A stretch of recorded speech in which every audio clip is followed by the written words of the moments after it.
Breaking news in the world of medicine, a disturbing reality is coming to light about a common treatment for severe allergic reactions. Adrenaline auto-injectors, the devices many of us rely on in emergency situations, may not be enough to save lives in cases of fatal anaphylaxis. Researchers are sounding the alarm, warning that these auto-injectors may not deliver the high doses of adrenaline needed to prevent deadly outcomes. As we delve into the complexities of anaphylaxis, a critical question arises: can adrenaline auto-injectors truly prevent fatal outcomes? The article suggests that these devices, while effective in alleviating symptoms, may not be sufficient to save lives in cases of fatal anaphylaxis. But what evidence supports this claim? Recent studies have shed light on the limitations of adrenaline auto-injectors. Research has shown that the high doses of adrenaline delivered by these devices are short-lived, often failing to maintain therapeutic levels in the blood. This temporal limitation is critical, as fatal anaphylaxis can progress rapidly, outpacing the auto-injector's ability to deliver a sustained dose of adrenaline. Furthermore, animal and human studies have demonstrated that intravenous adrenaline infusions delivered directly into the bloodstream can prevent fatal anaphylaxis. These findings suggest that the route of administration may be a critical factor in determining the efficacy of adrenaline treatment. The authors of the article highlight the need for further research into the pre-hospital management of anaphylaxis, emphasizing the importance of developing effective strategies for delivering intravenous adrenaline infusions in emergency situations. The implications of these findings are profound. They challenge our understanding of the role of adrenaline auto-injectors in preventing fatal anaphylaxis and underscore the need for a more nuanced approach to anaphylaxis treatment. As researchers, clinicians, and policymakers, we must consider the limitations of current treatment options and work towards developing more effective strategies for preventing fatal outcomes. The stakes are high, and the consequences of inaction are dire. It is our responsibility to push the boundaries of knowledge and to drive innovation in the field of anaphylaxis research. As we continue to explore the complexities of anaphylaxis treatment, it is essential to compare the efficacy of adrenaline auto-injectors to intravenous adrenaline infusions in preventing fatal outcomes. While both options have their advantages and disadvantages, a nuanced understanding of these differences is critical for informing clinical decision-making.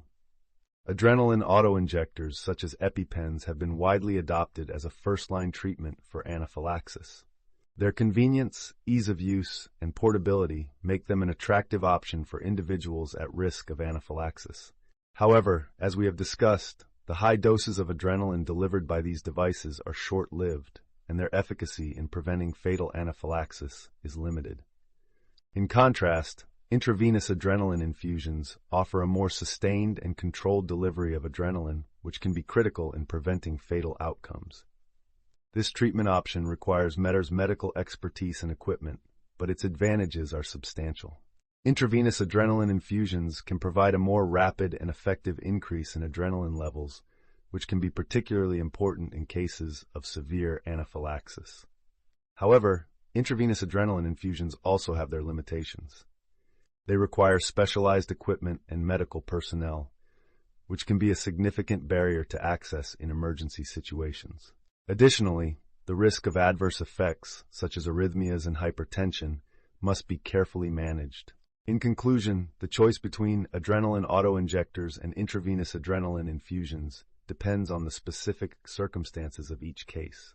While adrenaline auto-injectors are a convenient and widely available option, intravenous adrenaline infusions offer a more sustained and effective treatment for severe anaphylaxis.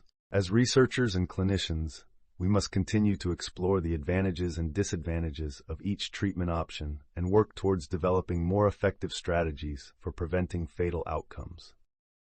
As we strive to prevent fatal anaphylaxis, it is essential to identify individuals at higher risk and provide them with the necessary tools and knowledge to prepare for emergency situations. Research has shown that certain risk factors increase the likelihood of fatal anaphylaxis, including a history of asthma, previous food allergies, and a family history of anaphylaxis. Individuals with these risk factors must be vigilant in their daily lives, taking steps to avoid exposure to known allergens, and carrying emergency medication with them at all times. However, simply carrying an EpiPen or other adrenaline auto-injector is not enough. These individuals must also be educated on the signs and symptoms of anaphylaxis, including hives, itching, swelling, stomach cramps, diarrhea, and difficulty breathing. Furthermore, individuals at higher risk of fatal anaphylaxis must develop a comprehensive emergency action plan, which includes identifying potential allergens, understanding the symptoms of anaphylaxis, and knowing how to administer adrenaline auto-injectors. This plan should be shared with family members, caregivers, and healthcare providers to ensure that everyone is aware of the individual's risk factors and knows how to respond in an emergency. In addition to education and emergency planning, individuals at higher risk of fatal anaphylaxis can take steps to reduce their risk. This includes avoiding exposure to known allergens, reading food labels carefully, and asking questions about food ingredients when eating out. By taking these proactive steps, individuals can significantly reduce their risk of fatal anaphylaxis and feel more confident in their ability to respond to emergency situations. Ultimately, preventing fatal anaphylaxis requires a multifaceted approach that includes education, emergency planning, and risk reduction strategies. By working together, we can empower individuals at higher risk to take control of their health and reduce the likelihood of fatal anaphylaxis.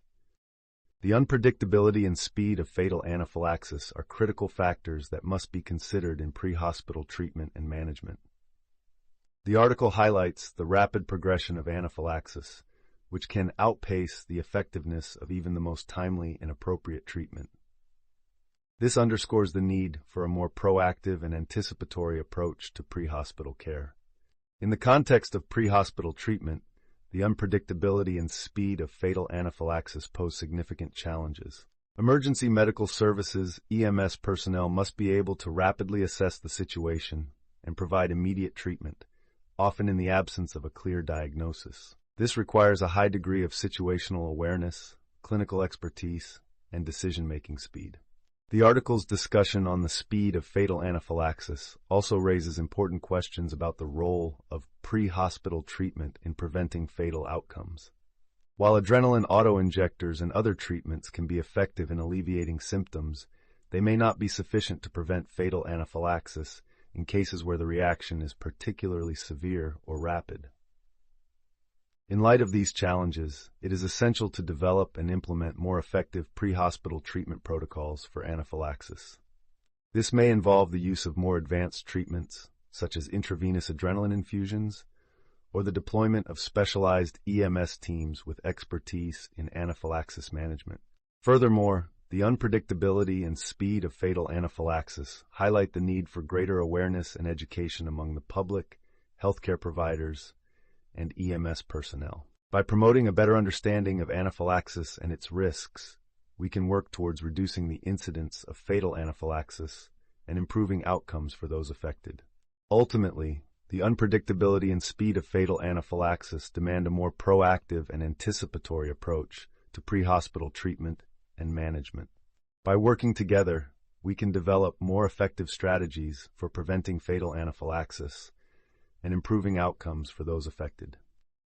As we continue to explore the complexities of anaphylaxis treatment, it is essential to examine the current treatment options and their limitations. Adrenaline auto-injectors, such as EpiPens, have been widely adopted as a first-line treatment for anaphylaxis. However, their effectiveness is often limited by the short duration of action and the need for repeated doses. Intravenous adrenaline infusions, on the other hand, offer a more sustained and controlled delivery of adrenaline. However, this treatment option requires specialized equipment and medical personnel, which can be a significant barrier to access in emergency situations. Additionally, the risk of adverse effects, such as arrhythmias and hypertension, must be carefully managed. Other medications, such as antihistamines and corticosteroids, may also be used in the treatment of anaphylaxis. However, their effectiveness is often limited by their slower onset of action and the need for repeated doses. Furthermore, the use of these medications can be complicated by interactions with other medications and underlying medical conditions. One of the significant challenges associated with anaphylaxis treatment is the need for rapid and effective administration of medication. In emergency situations, every minute counts, and delays in treatment can have devastating consequences. This highlights the need for more effective and accessible treatment options, as well as improved education and training for healthcare providers. Another challenge is the variability in patient response to treatment. Anaphylaxis can be a highly individualized condition, and what works for one patient may not work for another. This underscores the need for personalized treatment approaches and more research into the underlying mechanisms of anaphylaxis. In conclusion, the current treatment options for anaphylaxis have significant limitations and challenges. While adrenaline auto-injectors and intravenous adrenaline infusions are effective in alleviating symptoms, their use is often complicated by the need for repeated doses and the risk of adverse effects. Other medications, such as antihistamines and corticosteroids, may also be used, but their effectiveness is often limited by their slower onset of action and the need for repeated doses. Ultimately, more research is needed to develop more effective and accessible treatment options for anaphylaxis. Technical summary. This presentation has provided an in-depth examination of the complexities of anaphylaxis, a severe and potentially life-threatening allergic reaction.